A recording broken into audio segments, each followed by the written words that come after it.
LA is popping off right now. Saw those videos. The LAPD trampled people with horses on horseback. They literally trampled people on horseback who were protesting fascism. Like, what a better way to dispel the rumors of fascism than to stampede somebody on horseback. And then they fired off a ton of tear gas, rubber bullets, and flashbangs. They have been brutalizing people who were just assembling. I've seen the images, I've seen the videos. It's pretty crazy. I saw the city of Glendale canceled its contract with ICE, which is a big win. An indication that things are off to the right track. But like, we need everyone to do that. Yes. They also just ran ICE out of Pasadena. But I don't know if it's if I'm just not up on this, but that was like the first of its kind that I had heard, at least since Trump took office. Yeah. Los Angeles. Never been more proud to be a citizen. Yeah. Were you at any of these? No, I have Events? never attended a protest in my entire life. Good answer. You're like, what's that? But I admired as the videos came out. Yeah. Also, some Waymos got burned. And I think that we, you know what a Waymo is? It's like surveillance state, self-driving car. So basically, it's got cameras all over it. And it's like mapping people and things and collecting data. And some folks decided that it was time for it to overheat. And, honestly, the AI surveillance era, yeah, I could do without it. It's owned by Google, and so RIP to the Waymo. And I said I think we're going to see Waymo of that type of thing. So much. Thank you so much. Come on. No, I was going to say, like, apart from those videos, what I've actually seen the most of is people being violently disappeared and thrown into the back of ICE vans, which, by the way, if you see the inside of these vans, they're not vans. They're like vertical coffins. Yeah. There was a woman they tried to throw in there in front of her husband and her kid. And she was like, I'm having a panic attack. I can't breathe. I can't breathe. And she was like literally standing like this in the dark. And like and I imagine that they're being separated into like different slivers so that they can like fill this van with like 20 people in the back, all standing vertically in the dark. Yeah. Who's designing this? Satan. Like actually, I want to know. Like, somebody's what's crazy? job. Really quickly, the design of this is actually the same type of design that was utilized in the Atlantic slave trade. They were stuffing people, and it's literally a replication of slavery. It's so sadistic, as you say. And they've got like pop-up slavery units. It's so sadistic, and I'm watching these videos, I'm watching these families be ripped apart, and then I'm going on Twitter and I'm seeing liberal Twitter saying, you saw that tweet, like, hey, like, it was never this bad under Obama, like, dummies, and some of us have been getting hit with paintball and pepper bullets for quite some time, actually. Yeah, and seeing the commentary that liberals will reminisce about a time when fascist policies were carried out by like a diverse candidate, Yeah, where the fascism came with a cool speech instead of a bumbling idiot. And a president who could play basketball. I don't think, I don't know much about Trump, but dude, if Trump could hit a layup, nobody would care. If Trump could hit a layup, we will cancel this podcast. Okay, well, feels like you're just looking for an out. Do you think he can hit a layup? I think you're like severely overestimating his ability to hit a layup. I mean, I don't think so, but also it just like doesn't seem like a high barrier for entry. I So, think it seems like a very high barrier for entry. well, You have it's to at get least 10 feet. vertical motion for a layup. It's not a slam That's dunk. the You just keep size of a basketball rim. It's the height. listen. Yeah. Listen, I'm no basketball expert. I tried out for the team in 7th grade and I only made it to the second round. And then I got cut. Wow. Does that still Now, bother you? you know, it was one of the hardest moments I think of in my middle school life was like seeing Yeah. that I didn't make the basketball team. Yeah. That was hard. Yeah. What did it mean for you? Like not being picked, when you Yeah. like don't have enough confidence and you care. Like I don't care. I'm like 40. I don't pick me for anything. I just want to go to sleep. Like I don't want to go to your thing. Yeah. Please don't invite me to your thing. If you have a thing, like I don't want to go, you know? Okay. Well, I'll probably just cut Don't, but that's how I feel. This is how that. a lot of millennials feel. Like you just get to an age where you just rather be at home. Yeah. Um, but yeah, when you're in middle school and you're just like at that point where your confidence to um it's like a confidence to something ratio is just like at its worst. Your confidence to like giving a shit ratio. Low confidence, high giving a shit. You see? Mhm. Yes. Now high confidence, low giving a shit. The Yes. opposite. But that's because giving a shit has been grinded down over time of rejection and betrayal and like you know what I mean? Like used to give a shit, very earnest, gooey-eyed, thought the world was like good, full of nice people. Don't really give a shit, lived through a Holocaust and have been ostracized from literally everywhere, banned from apps, numerous apps. You know what I mean? Like starting to not feel good anymore. Yeah. Speaking of which, it's I You I know what's crazy? honestly I have an update on that actually. I do received an you? invoice from Meta that my account has over $1 of revenue that I've created. Wait, And so they settled my account with like $1.01. dude. I get those Um, invoices too, and I don't know what they are. I'm not even, I didn't realize I was monetized. And But also is it saying it's giving you a dollar or charging yes, you a dollar? no, giving me a I dollar. get the exact same invoice. Yeah, but it's also like an admission that my account either still exists or they're like, canceling it indefinitely. And that like that's Have you like their gotten that final email before? no. So No, I have weird. I'm not. gonna send it to you what I get because I get it too, and until I've been getting it for months, and I haven't dealt with it just because it's a dollar. So like I don't, it just hasn't been on the top of my to do list. But I haven't been able to figure out if they're giving me a dollar or charging me a dollar because I don't see it on any of my accounts anywhere. Yeah, hold on, let me see. It says 2025 Meta invoice Yeah. I from Meta, and it says payout cycle 516 to 531. This is for 1 cent. And then I I got see another one for a 174. dollar. I see 174. This one is for $1.05. So that is retiring. Okay. But yeah, Yeah. I don't know what the hell that I means. don't know what it is either. But apparently my account still exists and still making money for them in purgatory. Yeah. They got my account stacked vertically, right? With a bunch of other accounts that they've swept up in their mobile unit. Yeah. Everything's getting very tight. Mm? When it gets tight, you got to be strategic. I have been very, very thoughtful the last few When days. it gets tight, I was I heard Muhammad al-Kurd say recently. Mhm.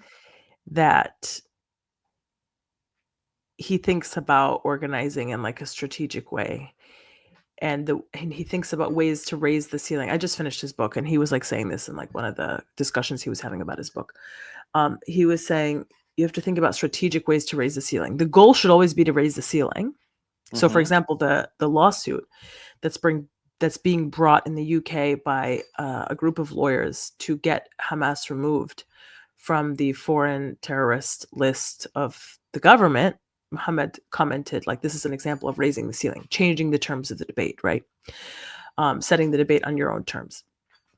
He was saying, but I believe in being strategic, meaning that I'm not always going to try to raise the ceiling. He's like, if I'm, for example, at a dealing with a soldier who's got my passport and my entire life in his hands, I'm not going to seek in that moment to like prove a point, right?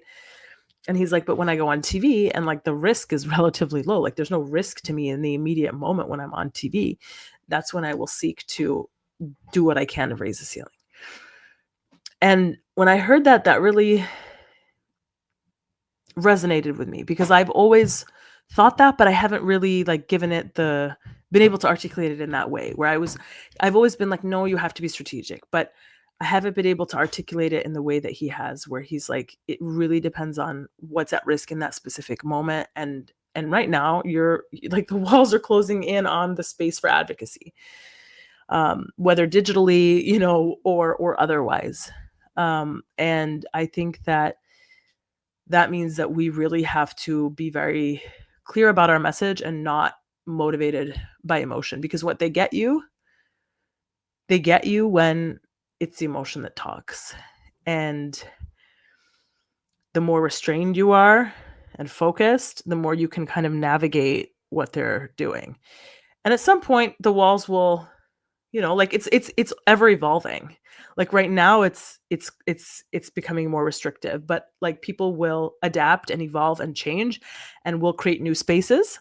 And in those new spaces, we'll be able to have more ability to express ourselves and to advocate. And then, they'll come and chase us there. Like, so anyway, I just thought that was helpful. And to the extent that it might help anyone here. I've been reading a lot of George Jackson. What does he say? He snuck a gun into jail. Okay. Anyway, check him out. Check out the documentary or his books, Blood in My Eye.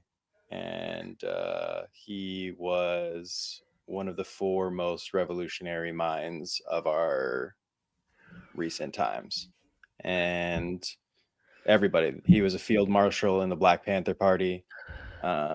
He inspired generations of thought and revolutionary fervor. He was known as the Dragon. He said as he managed to sneak a gun into the prison where people were being shot and killed already by the guards, like they had executed many of his friends through rifle fire on the yards.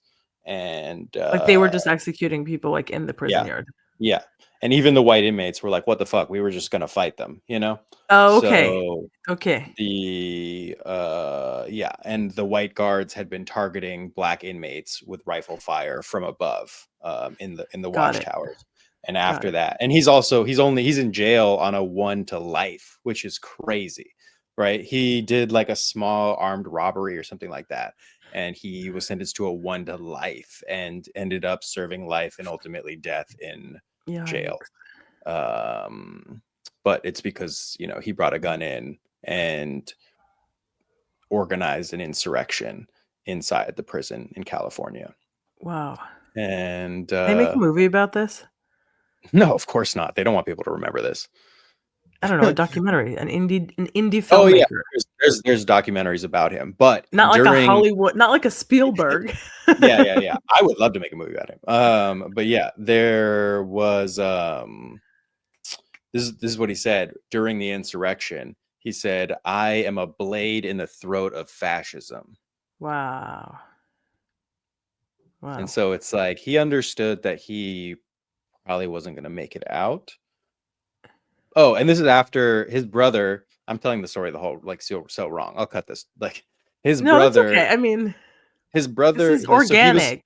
he was serving a 1 to life, right? And he was just being tortured and mistreated in prison. What year And was this? Like I 60s, want to say the 70s? 70s, yeah. Yeah. And his brother tried to take people captive. He took a judge and a few what are the stenographers or something like that. They all get into a van, right? And the sheriff's department does the Hannibal directive and fires at the van, killing pretty much everybody. Oh my God. Yeah. And so they executed his brother who was trying to negotiate for his freedom, right? And Wow. then he snuck a gun in to his prison cell. The question is, how did he And get the gun into the prison cell? He was already in prison, right? yeah, I mean, I don't want to say, but there are people who have ideas. I mean, was it like Um, a corrupt guard or something? no. Okay. But anyways, he managed to get it, and actually he had it like tucked away somewhere, and he also had something in his hair, right? And the guards realized he had something in his hair.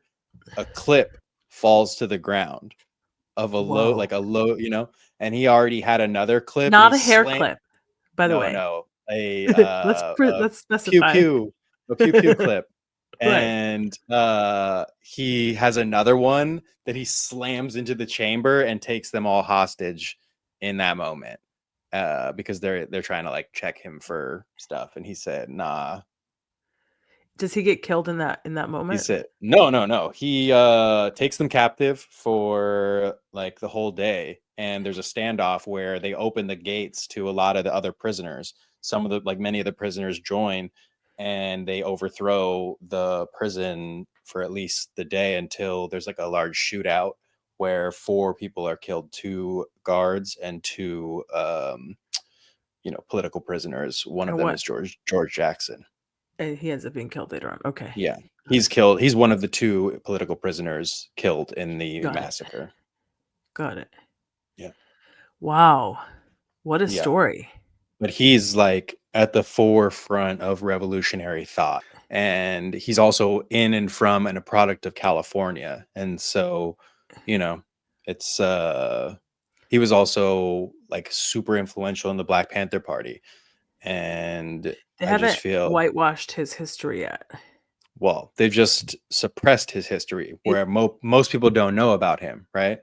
right. But like with Mandela, for example, they just have whitewashed it. Yeah. Yeah. Well, there's not like an ability to whitewash this because of how forthright and principled he was, right? There's no way to paint anything that he did in like a liberal light, right? No, liberals aren't sneaking guns into a prison, right? Liberals aren't like, that's not their MO. So he was suppressed as a result. And It where people know Malcolm X, almost nobody knows George Jackson, yeah, right? why is that? Very deliberate. Yeah. Although there is that photo of Malcolm, like, with a I don't know what kind of a weapon, but, the one with a weapon, that if you haven't read Malcolm X's essay called Zionist Logic, go read it. There's, like, one website that has it up on the website, and its entire website is just a reprint of this article, Mhm. and that's it. Because you can never find it anywhere, like, the essay itself has been suppressed, so, like, somebody has taken it upon themselves to buy a domain and just put the article on there and just have it be up there. It's, like, a really shitty website, Mhm. but go look for it and read it. Malcolm understood very clearly that Zionism was white supremacy, it was racism, and that the Zionists are invaders in Palestine. So And I want to and be then he was clear, killed. I wasn't saying that like people know Malcolm, but they don't know George is any slight to Malcolm X. Obviously, I super respect Malcolm X. What I was talking about is like there's not a ton of room for Black people who engage in self-defense. And so, like, they've, the powers that be have picked Malcolm X as the cautionary tale and then, Yeah. like, And, like, the uplifted that. limit, sort of like the limit of Yeah. And of that's where it ends. That's where the revolutionary thought. spectrum ends, right? Yeah. And it's Yeah. like, actually, And, like, even he's not okay, actually.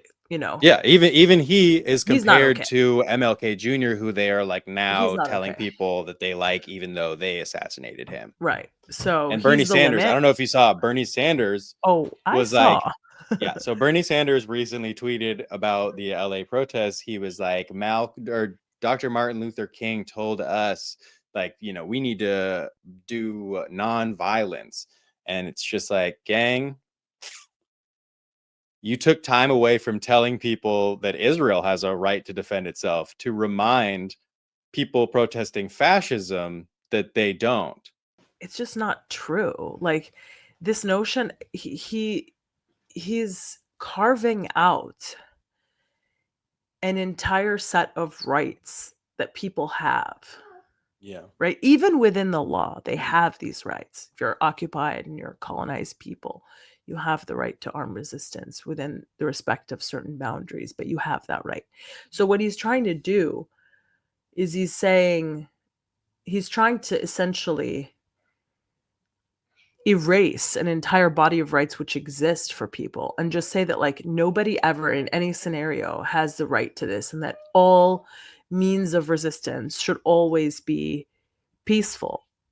Hey, you know who does have the absolute right to defend itself, according to Bernie Sanders? A genocidal settler colony. Yeah. But And that's upside down individuals, because you but don't have the individuals, right. no. You don't, and reminder, you don't have a right to commit genocide. You don't have a right to commit genocide in self-defense. You don't have the right to self-defense if you're an illegal occupier. You don't have the right to self-defense against the people who you are occupying. You don't have a right to even have an illegal occupation. You don't have a right to carry out an apartheid regime. You don't have a right to deprive people of the right to return. Like today, I'm watching the updates of what's happening with the Medellin flotilla, and I see that Rima Hassan, the European deputy, was given the choice of either deportation from Israel and a 100-year ban on entering Israel for allegedly entering Israel unlawfully when they're the ones who kidnapped her from international waters and brought her to Israel. The irony is not lost on them. Well, that was super illegal. Right? Or they The way said they you can, kidnapped her, the right, kidnapping was illegal. right. Or they said you can face trial, stand before a judge, and spend time in detention. And she's like, I'll stay in detention. I'm not going, I'm not leaving. And it's like, why should she leave? She's literally on her grandparents' soil. Like, why should she leave? This is her home. This is her country. Why should she leave? She has the right to return to this place. And that discourse, of course, doesn't exist, even though this is a right which Israel cannot extinguish. It's an unconditional right of Palestinians to return home.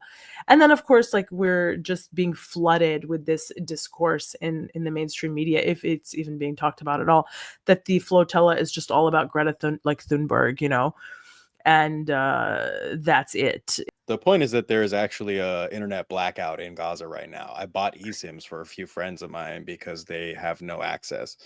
And there's also like still no aid, no food, flour. The price of flour has risen and they don't even have access to it. Yeah, those are the issues that are like That's what people need to be really. talking about. I'm critiquing the way the mainstream media is like failing in this moment to tell the real story. Yeah, that's it. I mean, it's an obvious point, but it's just they keep failing to tell the story. It's like either they just ignore the story altogether, or if they do, they just focus on the point, which is not the point. It's like it doesn't matter Well, who's on it. It doesn't matter. it's kind of like how studio executives are like, who's attached to this project? Like they kind of need celebrities to drive the storyline for people to care, for people to click headlines, for them Yeah. to sell ads. They're And literally so, reporting on it like in that way. You're exactly right. yeah, Like just trying to get the clicks, yeah, but they don't care about what's actually happening. not at all. They Yeah. are complicit in the genocide. They Right. are the ones who've been shaping the narrative against Of Palestinians, course. demonizing, dehumanizing Palestinians. Of course. That's their job. That's what they've been doing. Right. And now you're seeing this like effort by a few of the loudest genocide apologists to sort of walk it back. And they're just like, well, now it's pretty clearly a genocide. So you can forget all that other stuff that I said for the last year and a half. Who? What you mean, like Piers Piers Morgan? Morgan. Yeah. Yeah. Piers 40 beheaded babies But Morgan. Yeah, dog. have you noticed though that after he did that, then he went back into That's because October they 7th? threatened him. Yeah, That's because exactly. the levers of power that exist to keep him scared exercised a little Little pressure. tightness. Yeah. So A little after he made vertical paddy wagon pulled up to Piers Morgan's a house vertical and said, coffin, yeah, yeah. Well, I mean, it's like, yeah, the whatever. vertical ice coffin showed up at Piers Morgan's Yeah. house. And they were like, hey, gang, not only do we know where you live, we built this house and paid for it and have all the access codes. And so he Yeah, was like, you know what? I'm going to pull out my October 7th calendar again. And don't you know, it's October and get 7th Appreciation Day. so after he did that episode where he was very critical of Hmm. Israel Yeah. and uh, really pressing the Israeli representative. It was a woman. I don't remember her name. I don't Hmm. even remember her position, but we've all Hmm. seen it was making its rounds on social media. Like, oh look, even Piers Morgan, right? After he did that, you see him grilling Francesca Albanese and being really, really aggressive. And it's like, wait a minute, I thought last week you were like, it's a genocide. Like, so now this is actually even worse because now you actually have admitted it's a genocide, but you're still playing cover and saying, yeah, but Israel says, but this is what they say, but this is what they say they're doing. So now what? So it's like, Hmm. even when you admit it's a genocide, you're still dehumanizing us to the point where you're still willing to parrot the talking points and promote Israeli military propaganda of the state committing the genocide. And you're not taking seriously enough that the genocide is actually happening to actually do something about it. So it's a very odd posture. Like, I'm not in this, like, I've seen him get way too much credit I for haven't seen him get any credit, but um I don't not follow any not by like liberals. not by like people who matter. Like, you know what I mean? Like, not by like people who matter, Hmm. but by like the ether, of just like, oh, well, now even Piers Morgan is saying it. Hmm. I have a little accountability update I'd like to share. You all may remember that we did an episode with the French lawyer Damia Tahraoui on our program, lawyer at the Paris bar, who had recently at that point filed a complaint against individuals and associations whose members traveled to the crossing between Israel and Gaza and physically blocked the entrance of humanitarian aid for a period of several months in 2024. And not only did they do that, but they also called on people to join them by publishing really inflammatory, racist, and dehumanizing posts on Twitter where they would basically say, we have, succeeded in blocking X amount of trucks today. Please come join us tomorrow as we block more trucks. So Damia came on the program to explain to us why this behavior constitutes complicity in genocide, but also genocidal incitement, both of which are crimes under French law, but also international law. And along with her colleague at the time, they filed a complaint for these individuals and for these associations to be investigated, for the French National Anti-Terrorism Parquet to open an investigation into these individuals that would eventually, hopefully, lead to charges being brought. And so about 8 months after the complaint was initially filed, a few days ago, we got word through Le Monde, which published a really important article for the francophones, for the French speakers. Sorry, for the French speakers, you can go check out that article. There hasn't been a ton about it in the English-speaking press, and I hope to try to spread some awareness about the case. But Le Monde ran an article basically saying that the Parquet in France decided to open an investigation for complicity in genocide and genocidal incitement against these individuals and their associated groups. And what Le Monde has said is actually very, very, very inspiring in a way, because they say this opening of this investigation is not only the first in France, and it seems the first in Europe, but actually seems to be the first in the world where a national court is now pursuing an individual for their conduct in Gaza or in connection with Gaza, in connection with the crime of genocidal complicity, right? This is huge. This is a huge, huge, huge development for accountability before national courts. It's important for us to keep our eyes on this case as it develops, and wish Damia and her colleagues the best of success and, of course, protection as they navigate this, because it's certainly very clear on the law and the facts that what was done obviously breaches French and international law, but the fact that, like Mohammed al-Kurd was saying, you have to try to raise the ceiling. This is a way of raising the ceiling and going after people and setting a precedent and hopefully paving the way for others to come after you, right? So wishing her lots of success in this, and we'll keep you guys posted on any developments as they come. And to those French Israelis who blocked aid, bonne continuation, which is a way to say go fuck yourself in French. Yeah, you could say it seriously and you can say it sarcastically. So I meant it seriously. Yeah, we don't joke. There's no jokes here on this show. No. We just tell the truth. Disgusting jokes. Yucky. Why would you even mention something like that? No, I don't have a good transition here, but the AntiZionist Congress is coming up. That Ronnie Barkon, Pod alum, is helping organize in Vienna, which I think is great. And I encourage people to check out the speakers. And if they happen to be there or can get there, please go in person.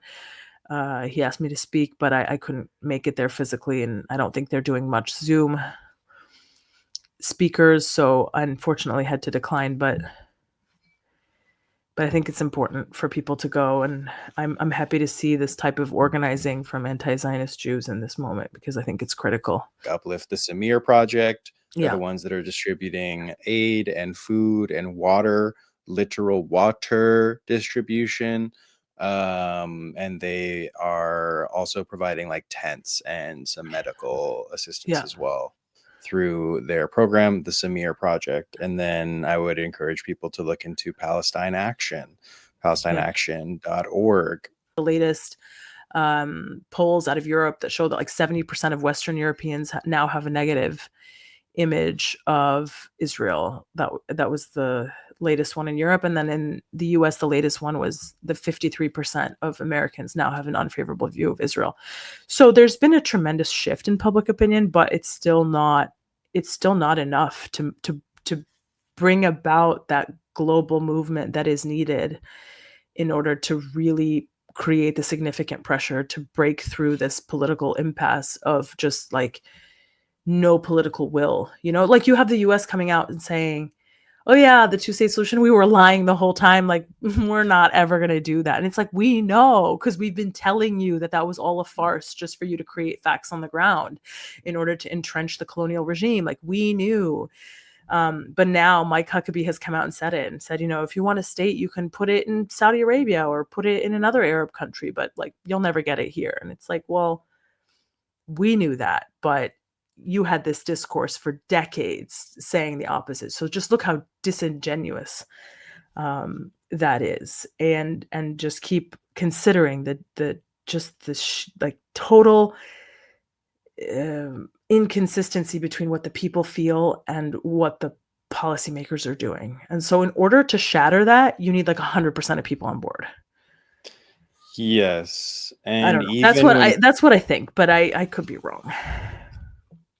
Even when people are saying that they support Palestine, what does that mean tangibly? Because most people are not boycotting. Most people are not attending actions. Most people are not willing to actually risk anything Yeah. to help the people of Palestine. So these And polls, by the way, didn't say, like, "Do you support Palestine?" They no, say, I "Do you know. have a I'm just favorable or talking unfavorable about view of Israel?" Yeah, just to I'm be not clear. even talking about the Yeah, polls. I'm yeah. not talking about the Yeah, polls okay. anymore. Okay, I'm okay. just talking about people Yeah. who are expressing a sentiment that they support Palestine, but then their actions are not aligned with that. I And mean, there's still people on my timeline drinking Coke. yeah, Like, yeah. and I wanna be And I unfollow. the minimum you can do is BDS. Like, that's like, the occupation has, its power permeates in, like, all centers of the world, and if, like, your job is to, like, counter what the power is in your area. So, like, if in your area people are drinking Coke, like, get them to stop. If you're doing it, stop. Like, if they're selling, Israeli oranges at your bodega, get them to stop. Like, that's your job, because nobody can do that but you know? Exactly. Like, Localize your exactly, impact and exactly, maximize it globally. exactly. Like, nobody's And asking also, you to go to Palestine. Like, you don't have to go. I uh, mean, well, some people are asking, but some people are asking, but, like, they're selling a birthright trip. listen, they're Um, going for a different reason. yeah, I'm also noticing kind of a lack of development of political education among people who are angry right now with the material conditions.